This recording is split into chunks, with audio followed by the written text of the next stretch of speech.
نیک اعمال میں حج اور عمرہ بھی ہے، لیکن اللہ فرماتا ہے کہ سارے اعمال نیک اپنی جگہ پہ، لیکن مصطفیٰ کی آمد پہ حضور کے ذکر کی مجلس میں خرچ کرنا، یہ خرچ کرنا اپنی جگہ پہ فرمایا کہ یہ سب سے بہتر ہے،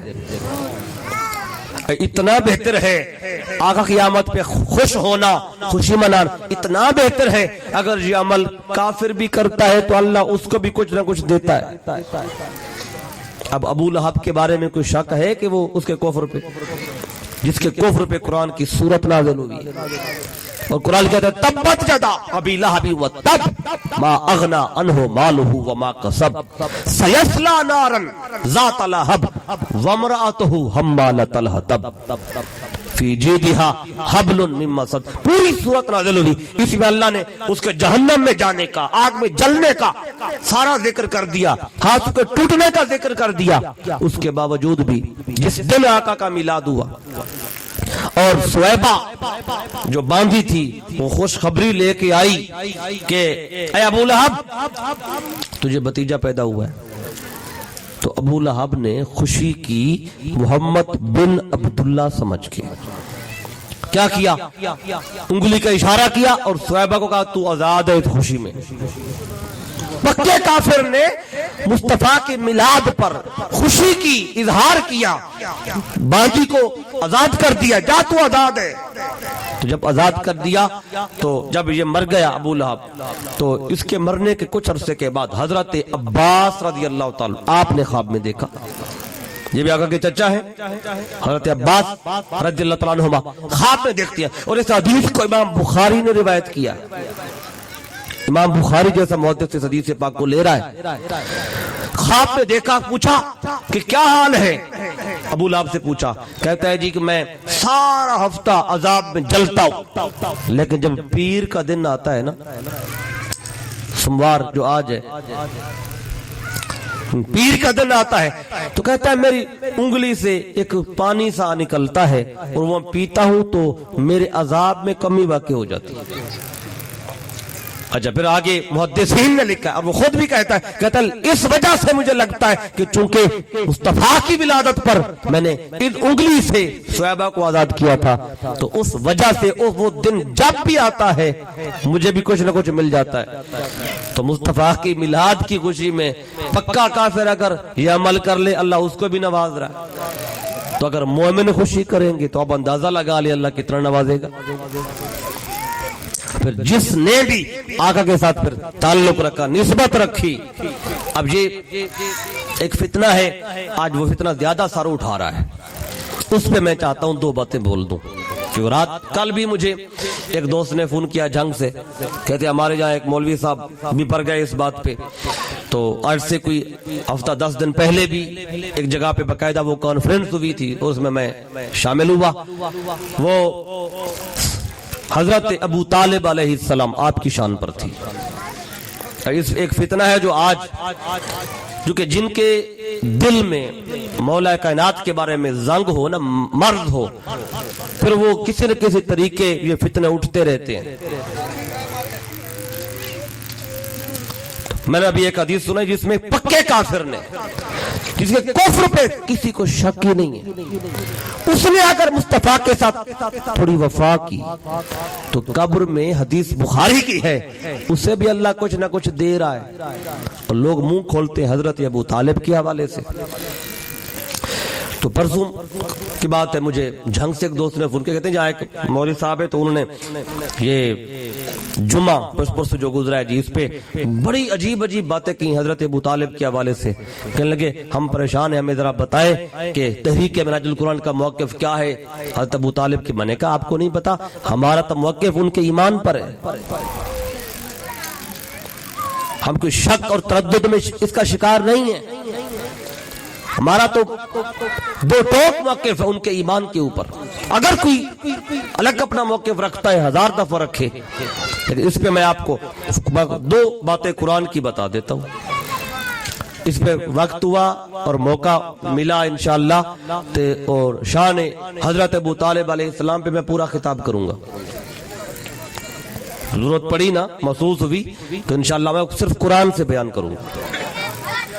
اب میں آج صرف ایک یا دو اس میں قرآن مجید کی آیتوں سے یہ بات آپ کو بتا دوں، چونکہ بات ایسی ہوئی ہے کہ ادھر ابو لہب جیسا پکا کافر وہ بھی کچھ نہ کچھ پا رہا ہے، تو پھر حضرت ابو طالب علیہ السلام ان کے بارے میں منہ کھولنا، اور جو بغض علی میں لوگ منہ کھولتے ہیں، جن کے دلوں میں بغض ہو مولا کائنات کا، چونکہ یہ والد گرامی ہے حضرت ابو طالب مولا کائنات کے، تو ادھر پھر بھڑاس نکالتے ہیں۔ میں فقط ایک آیت اس حوالے سے کوٹ کر کے پھر فلجفرہو پہ آتا ہوں کہ آقا کی آمد پہ خوشی کی جس نے ایک لمحے کی، اس کو اللہ نواز رہا ہے، اور 42 سال میرے آقا حضرت ابو طالب کی آغوش میں رہے۔ کتنے سال؟ لوگوں کو پتہ ہی نہیں ہے۔ 42 سال آقا حضرت ابو طالب کے ساتھ رہے۔ 8 سال کے تھے میرے آقا جب حضرت ابو طالب کی آغوش میں آ گئے، آپ کی کفالت میں آ گئے۔ ہر بندہ اس بات کو مانتا ہے کہ حضرت ابو طالب نے میرے آقا کی کفالت کی۔ اب کفالت کو ذہن میں رکھیے گا، اب کیسی کفالت کہ 42 سال آقا ان کے پاس ہے، 42 سال۔ اس میں وقت ایک دو آیتیں کوٹ کر کے آگے بڑھنا ہے میں نے۔ اب دیکھیں قرآن مجید میں اگر پڑھے نا تو یہ سورۃ دہا ہے، بڑی مشہور آیت ہے۔ تو اللہ فرماتا ہے الم یجدک یتیما فآویٰ۔ اب دیکھیں ایک وہ دور بھی ذہن میں رکھے نا، جب آقا کا میلاد ہوا اور حضور میلاد ہوا تو والد کا سایہ نہیں تھا، اور میرے آقا نے جب یتیموں کے حقوق کی آواز اٹھائی تو وہ لمحہ آقا پہ بھی بیتا تھا۔ اب یتیم کا ایک معنی ہے، ہم بیان بھی کرتے ہیں بے مثال لاجواب در یتیم، لیکن یہاں جب یتیم کا لفظ آ رہا ہے تو اب اس وقت کو بھی ذہن میں رکھے جس وقت آقا کا میلاد ہوا ہے۔ آقا کے والد گرامی نہیں ہے، 6 سال کے بعد والدہ کا سایہ بھی اٹھ گیا تھا، آقا اس کیفیت میں تھے۔ اب جو آقا نے یتیموں کے بارے میں احادیث بیان کی، فرمایا انا وکافر الیتیم فی الجنت، یتیم وہ والا تو نہیں جسے بے مثال، وہی یتیم جس کا والد کا سایہ نہیں رہا، بچہ ہے چھوٹا ہے۔ اب دیکھیں کہ اللہ فرماتے ہیں اے حبیب الم یجدک یتیم، ہم نے آپ کو یتیم پایا، فآویٰ پھر ہم نے آپ کو پناہ دی، ہم نے پناہ دی۔ اب مجھے بتائیں تو آقا کو پناہ کس نے دی؟ کس کی پناہ میں حضور رہے؟ 42 سال تک تو آقا حضرت ابو طالب کی پناہ میں رہے۔ تب قرآن سے کیا ثابت ہوا؟ اللہ نے حضرت ابو طالب کی پناہ کو اپنی پناہ قرار دیا۔ اللہ فرماتا ہے ہم نے پناہ دی، اور دی کہاں پہ؟ حضرت ابو طالب کی گھر میں، وہاں میرے آقا رہے۔ وہاں بعض بدبخت آج منہ کھول لیتے ہیں معاذ اللہ جی وہ کفر پہ ان کی موت ہوئی ہے۔ میں قرآن مجید کی فقط ایک آیت پڑھتا ہوں۔ اب دیکھیں میرے آقا 25 سال کے جب ہوئے حضرت ابو طالب کے گھر میں تھے، اور وہی حضور کا نکاح ہوتا ہے، اور آپ کا خطبہ نکاح حضرت ابو طالب پڑھاتے ہیں اور اپنے مال میں سے مہر ادا کرتے ہیں۔ حق مہر جو ادا ہوا حضرت ابو طالب کے مال سے ہوا، اپنے مال سے۔ اگر معاذ اللہ جو لوگ یہ کہتے ہیں جی ایمان نہیں تھے، معاذ اللہ کفر، اللہ قرآن مجید میں فرماتا ہے یا ایھا الرسل کلوا من الطیبات، اے رسولو طیب چیزیں کھاؤ، طیب رزق کھاؤ۔ مجھے بتاؤ 25 سال بلکہ 42 سال آقا حضرت ابو طالب کے گھر میں ہے، وہی روٹی کھا رہے، وہ کھانا کھا رہے، وہی پانی پی رہے۔ مجھے بتاؤ ان کے گھر کا مال رزق اگر طیب نہیں تھا تو مجھے بتا اللہ ہر رسول تو فرماتا ہے طیب رزق کھاؤ۔ جو امام الرسول ہے معاذ اللہ انہوں نے طیب رزق نہیں کھایا۔ تب قرآن مجید میں اللہ فرماتا ہے طیب رزق کھاؤ ہر رسول سے، اور آقا 42 سال حضرت ابو طالب ان کے پاس ہے، وہاں روٹی کھا رہے ہیں، کھانا کھا رہے ہیں۔ معاذ اللہ اگر وہ کفر پہ تھے تو ان کے گھر کا کھانا کیسے کھایا؟ تو یہ قرآن مجید کی آیتوں کے خلاف جا رہی ہے بات۔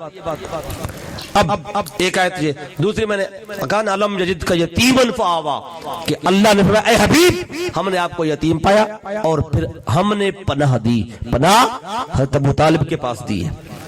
اب کیسی پناہ تھی یہ، اس کو بیان کرنے کے لیے ایک اور آیت قرآن مجید کی میں کوٹ کرتا ہوں، پھر ہم بات کو واپس وہاں لاتے ہیں۔ کیسی پناہ دی اللہ تعالیٰ نے، کیسی پناہ دی؟ اب دیکھیں یہ جو سیکورٹی کا سسٹم ہے, یہ جو باڈی گارڈ رکھے جاتے ہیں, یہ سب سے پہلے حضرت ابو طالب علیہ السلام نے یہ نظام شروع کیا تھا. میرے آقا کی سیکورٹی کے لیے سب سے پہلے حضرت ابو طالب نے اپنے بیٹوں کو گارڈ بنایا. آقا کا سیکورٹی آقا کی ان کے پاس ہوتی تھی. اور جب شیب ابی طالب میں آقا 3 سال رہے تو اٹھا کے دیکھیں, اس وقت تو میرے آقا اعلان نبوت کر چکے. اعلان نبوت کے بعد اس وقت بھی حضرت ابو طالب کی پناہ میں حضور ہے. اگر پہلے اعلان حضرت ابو طالب تو وہ ہے کہ آقا بچپن میں تھے, ان کو پتہ چل چکا تھا یہ نبی ہیں, اور صرف نبی نہیں, یہ خاتم النبیین بھی ہیں. بہت ساری باتیں ہیں, کبھی وقت ہوگا انشاءاللہ اس پہ بات کریں گے. فقط اتنا سمجھ لیں, شیب ابی طالب میں آقا 3 سال رہے, اور جو ہی رات ہوتی تھی تو میرے آقا کو حضرت ابو طالب سلاتے تاکہ وہ کفار جو ادھر ادھر ہے وہ دیکھ لیں کہ حضور سو گئے. لیکن جو ہی اندھیرا ہوتا تھا, ہر روز رات کو حضور کو وہاں سے اٹھا کے اور جگہ پہ لٹاتے, وہاں اپنے کسی بیٹے کو لٹاتے تھے. ایک رات بھی ایسی نہیں گزری جس میں آقا کا بستر ان نے چینج نہ کیا ہو, جگہ نہ بدلی ہو. آقا کی حفاظت اس انداز سے کر رہے تھے. اب یہ وجہ ہے کہ مکی زندگی کے جو 13 سال تھے, یہ ساری حفاظت سیکورٹی کی حضرت ابو طالب کے ذمہ تھی. اور اللہ نے قرآن مجید میں ایک آیت نازل کی ہے, آپ پہلے بھی سنتے ہو, واللہ یعصمک من الناس. اے حبیب, اللہ آپ کا عاصم ہے, اللہ آپ کا محافظ ہے لوگوں سے. یعنی یہ آیت کب نازل ہوئی؟ مدینے میں. اب مجھے بتائیں, زیادہ خطرہ حضور کی جان کو مکہ میں تھا یا مدینے میں تھا؟ بھئی مدینے میں تو صحابہ آ گئے, غلام آ گئے, آقا اپنا لعاب مبارک باہر نکالے تو ہاتھوں میں لینے والے آ گئے. میرے آقا اگر بال مبارک کٹوائے تو ایک ایک بال ہاتھوں میں لینے والے. مدینے میں تو امن ہی امن تھا, وہاں تو سیکورٹی کا مسئلہ ہی کوئی نہیں تھا. جہاں سیکورٹی کا مسئلہ نہیں تھا وہاں رب کہتا ہے اے حبیب تیرا محافظ میں ہوں. باری تعالیٰ حفاظت کی ضرورت تو مکے میں تھی, وہاں تو نہیں فرمایا کہ اے حبیب تیرا محافظ میں ہوں. کیوں نہیں فرمایا؟ اللہ نے دیکھا کہ مکہ میں حفاظت ابو طالب کے ہاتھ میں ہے. مکہ میں حفاظت کا نظام حضرت ابو طالب کے ہاتھ میں. اللہ نے دیکھا کہ ابو طالب اتنی توجہ کے ساتھ مصطفیٰ کی حفاظت کر رہا ہے کہ مجھے حفاظت کی ضرورت ہی نہیں ہے, اس کی حفاظت ہی میری حفاظت ہے. اور جب آقا مدینے آئے تو تب اللہ نے آیت نازل کی واللہ یعصمک من الناس. اے حبیب اب ابو طالب نہیں رہا تو آپ پریشان نہ ہو, اب میں آپ کا محافظ ہوں. کیونکہ اللہ نے ان کی پناہ کو اپنی پناہ قرار. اس پہ ایک حدیث پاک سن لیں, پھر بات کو آگے بڑھاتا ہوں. اب دیکھیں نا, ہمارا, میں نے کہا کہ ہمارا تو عقیدہ ان کے ایمان پر ہے. ایک حدیث پاک, اب اس بات پہ کسی کو اختلاف نہیں کہ حضرت ابو طالب علیہ السلام نے آقا کی کفالت کی ہر بندہ جانتا ہے. اب حدیث سنیں, میرے آقا نے کیا فرمایا, انا وکافل الیتیم فی الجنت ہاکذا. آقا فرماتے میں اور یتیم کی کفالت کرنے والا جنت میں ایسے ساتھ ہو جیسے ہاتھ کی 2 انگلیاں. مجھے بتائیں, آقا تو فرما رہے ہیں کہ جس نے یتیم کی کفالت کی وہ میرے ساتھ ہوگا. تو اب کیا خیال ہے, حضرت ابو طالب نے آقا کی کفالت کی کہ نہیں کی؟ میں تو بتا رہا ہوں 42 سال کی ہے. 42 سال آقا ان کے پاس رہے. اب آقا جب یہ فرماتے, میرا دل یہ کہتا ہے, جب آقا فرماتے تھے انا وکافل الیتیم, تو میرا دل کہتا ہے اشارہ حضرت ابو طالب کی طرف کرتے ہوں گے, چچا جان اگر آپ نے مجھے اپنے پاس رکھا ہے نا تو جنت میں آپ کو اپنے ساتھ رکھوں گا, کیونکہ یتیم کی کفالت کرنے والا اور میں جنت میں یوں ساتھ ہوں گے. پھر حضرت ابو طالب کے گھر کی گارنٹی آقا نے دی, یہ فرما کے حدیث پاک میں آقا فرماتے ہیں کہ جس گھر میں یتیم رہتا ہو اور یتیم کے ساتھ سلوک اچھا نہ ہوتا ہو, آقا فرماتے ہیں دھرتی پر اس گھر سے برا گھر کوئی نہیں ہے. اور جس گھر میں یتیم ہو اس سے سلوک اچھا ہوتا ہو, اس زمین پر سب سے اچھا گھر وہی ہے. تو آقا یہ بھی بتا رہے ہیں کہ میں ابو طالب کے گھر میں ہوں اور میرے ساتھ جو سلوک ہوا وہ سب سے اعلیٰ ہوا. تو آقا یہ بتا کر فرما رہے ہیں اس دھرتی پر سب سے اعلیٰ گھر ہی ابو طالب کا ہے. سب سے اچھا گھر انہی کا ہے جس میں میں رہتا ہوں اور میرے ساتھ اتنا سلوک. اب کیسا سلوک تھا؟ اب حدیث پاک میں آتا ہے. اب یہ بات جو سیرت کی کتابیں بھری پڑی ہیں کہ جب کھانا کھانے کا وقت آتا نا تو ابو طالب کے اپنے 5-6 بچے تھے. تو صبح کا وقت ہو تو بچے بھوک لگی ہوتی ہے تو جو ہی کھانا سامنے تو سارے بچے بھاگتے ہیں. تو حضرت ابو طالب کیا کرتے تھے کہ ادھر ان کے اپنے 5-6 بچے, ادھر حضور ہوتے, تو بیچ میں خود بیٹھے ہوتے, اپنے بیٹے ادھر, حضور دائیں طرف, بیچ میں خود ہے. جو ہی کھانا آتا تو آپ کھانا اٹھا کے سب سے پہلے حضور کی طرف رکھتے. حضور کہتے بیٹے محمد پہلے آپ کھائیں. اب یہ آقا کے ساتھ اتنے سلوک تھا گھر کے اندر. اچھا کبھی کبھار یہ ہوتا کہ جب حضور کے سامنے کھانا رکھتے تو بیٹے جو تھے وہ بھی چھوٹے تو وہ آگے ہاتھ بڑھاتے, تو کبھی کبھار یہ کرتے کہ ادھر کھانا رکھا, ادھر آقا بیٹھے تو ادھر ہاتھ بڑھاتے بچے. یہ کیا کرتے بیچ میں ادھر بیٹھ کے منہ حضور کی طرف کر لیتے, کمر بچوں کی طرف کر لیتے تاکہ وہ مصطفیٰ کو کھاتا ہوا بھی نہ دیکھے. اب یہ سلوک تھا حضور کی ذات پاک کے ساتھ. پھر اس پہ ایک حدیث پاک بیان کی جاتی ہے, اس کو بنیاد بنا کے معاذ اللہ ان کو دوزخی اور معاذ اللہ کفر پہ ثابت کرتے ہیں. حدیث صحیح ہے کہ اس کو کہ آقا نے فرمایا کہ میں نے دیکھا کہ میرے چچا ابو طالب ان کو جہنم میں سب سے خفیف عذاب ہوگا, ان کو جہنم کے دوزخ کے آگ کے جوتے پہنائے جائیں گے. اب یہ حدیث پاک اس کو لے کے تو اب اس کے اگر سند پہ جرح کریں تو بات اور طرف چلی جائے گی. ٹھیک ہے حدیث صحیح ہے مان لیا. اگر اس بات کو بنیاد بنا کہ آپ کہیں معاذ اللہ وہ دوزخی ہیں, وہ کفر پہ تھے معاذ اللہ, مجھے بتائیں جو کافر مرتے ہیں کیا ان کو عذاب دوزخ میں ایسا ہوگا صرف پاؤں کے دوزخ میں ہوں گے؟ بلکہ میں آپ کو حدیث سے صحیح سے بتاتا ہوں کہ ایمان والے مومن ہوں گے, کلمہ پڑھا, نمازیں بھی پڑھی, قرآن بھی پڑھا, حج بھی کیے, لیکن وہ بھی جنت میں تو جائیں گے لیکن بعد عذاب دوزخ کا عذاب گزار کے. اچھا جب ان کو دوزخ میں ڈالا جائے گا کلمہ پڑھنے والوں مومنین کو, ایمان والوں کو جب عذاب ہوگا دوزخ میں, کیا ان کو صرف پاؤں پہ عذاب ہوگا؟ اور بات تو ایسے بھی ہوں گے جن کے چہرے بھی جل چکے ہوں گے, اور جب جنت جائیں گے تو ان کے چہروں سے پتہ چلے گا یہ جہنمی جہنم سے نکل کے آئے. ان کا نام رکھ جائے گا جہنمیون, جہنمیین. یہ وہ ہیں جو جہنم سے ہو کے آئے, یہ بھی کلمہ پڑھنے والے ہوں گے. جو کلمہ پڑھنے والے ہیں وہ بھی دوزخ جائیں گے, اپنا عذاب حساب کتاب دیں گے, اور وہ تو چہرہ بھی جل گیا, ان کا جب جسم بھی جل گیا تو ان کے ایمان پر تو کوئی شک نہیں, آپ کو بھی جائیں گے جنت میں, مومن ہیں. اور حضرت ابو طالب کی ایک حدیث مل گئی جس میں صرف پاؤں کی بات ہو, اگلے پورے باڈی کی جسم کی بات ہی نہیں. تو یہ حدیث بھی ان کے ایمان پہ دلالت کرتی ہے, تو اس سے بھی ان کا ایمان ثابت ہوتا ہے. اس لیے میں نے کہا کہ ہمارا عقیدہ تو ان کے ایمان پر ہے. اب یہ میں نے 3-4 باتیں اس لیے بتائیں چونکہ ایک فتنہ ہے آج وہ زیادہ زور پکڑ رہا ہے, تو میں 2 آیتیں اور اس پہ ایک حدیث پاک آپ کو سنا دی ہے. کیونکہ بات چلی تھی وہ آقا کی ذات پاک کی ذات حضور کی ولادت پر خوشی کرنے کی, تو ابو لہب جیسے پکے کافر نے خوشی کی, اللہ نے اس کو نوازا ہے. تو حضرت ابو طالب نے تو اپنے جان ہی قربان کر دیا آقا پر, حضور کی ذات کے لیے 42 سال. جتنی مخالفت آپ نے جھیلی ہے اتنی کسی اور نے نہیں جھیلی. اب آئیے اب تھوڑا سا آگے بڑھتے ہیں. تو یہ آیت کا ایک حد تک یہ ترجمہ مکمل کیا میں نے. بفضل اللہ و برحمتہ فبذالک فلیفرحوا فرمایا ہوا خیر مما یجمعون.